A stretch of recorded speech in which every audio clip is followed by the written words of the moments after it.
A four-bedroomed house, and a team of enforcement officers have arrived at dawn to look inside. What they find is shocking. There are 26 beds. How many people live in this room, sir? 1, 2, 3 bunk beds, 6 sleeping spaces. Another 4 more in this tiny room. You pay £65, £65 per week each.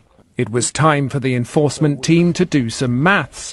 What might the landlord earn from this one property in Wembley? We think there are up to 26 people living in this property, paying somewhere between £60 and £65 a week.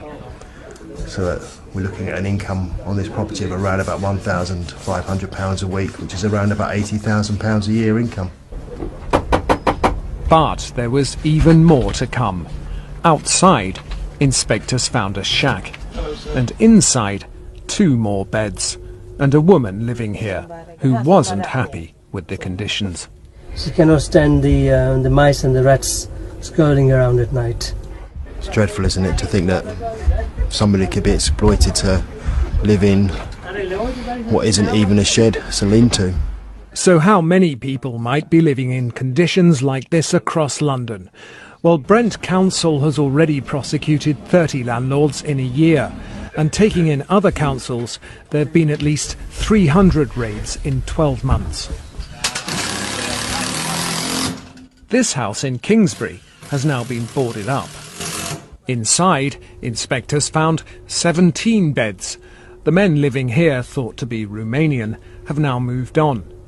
In Harrow, there's another 4-bedroomed house, not quite so crowded. Until recently, 13 people, mainly from Hungary, had been living here, but they're not happy. One of the tenants has armed himself with a baseball bat.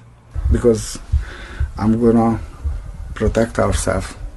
The tenants here claim their landlord gave them just 2 weeks' notice to get out, and when they objected, 2 strange men turned up outside the property. Walking up and down, punching in the air. Just jumping around and, preparing to the fight.